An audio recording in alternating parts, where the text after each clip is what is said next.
અને મેં વારંવાર રજૂઆત કરી છે અને આજુબાજુના સોસાયટીના પ્રમુખોએ વારંવાર રજૂઆત કરી અને મને લેખિતમાં પણ આપેલ છે, છતાં પણ મેં અધિકારીને બી વારંવાર રજૂઆત કરેલ છે. જ્યારે જો અધિકારી આ વસ્તુ બનવા ના દે તો આ પ્રશ્ન આવતો જ નથી. પણ કયા કારણે પ્રશ્ન બનવા દે છે એ જ મને ખબર પડતી નથી. અને હાલમાં બી મેં ઉચ્ચ અધિકારીની ચર્ચા કરી છે. જ્યારે આગ લાગે છે ત્યારે પ્રજાને જ મરો થાય છે. આજુબાજુના જો મારી રિક્વેસ્ટ છે કે રેસિડન્ટ ઝોનની બાજુમાં જેટલા શેર છે એટલા ખાલી કરી નાખો અને રેસિડન્ટ ખાલી કરી અને ઇન્ડસ્ટ્રીયલ ઝોન છે ના તમે શાંતિથી કામકાજ કરો.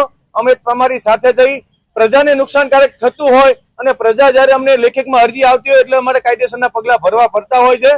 આ જવાબદારી ઉચ્ચ અધિકારીની આવતી હોય છે. અમુક તો પ્રજા ખુલ્લેઆમ કહે છે કે નરેન્દ્રભાઈ આજે શેર બને છે કે એના પાસે પૈસા લઈને બનાવે છે. એ મને ખબર નથી, પણ ખરેખર અધિકારીની જવાબદારીમાં આવતું હોય છે. અધિકારીની જવાબદારી અને એની ઉપર જો કમિશનરશ્રીને રજૂઆત કરવાનો છું કે અધિકારીના પગલા ભરો, નગર અધિકારીને ભોગને કારણે અમારી પ્રજા હેરાન થાય છે અને આજે બિઝનેસ વાળા ધંધો કરતા એ પણ હેરાન થાય છે. તો આ બે વસ્તુ અટકી જાય છે. જો અધિકારી નહીં સુધરે તો પ્રજા અને જે ધંધો કરે બંને હેરાન થાય છે. એટલે મારી રિક્વેસ્ટ છે કે આની ઉપર કાયદેસરના પગલા ભરો.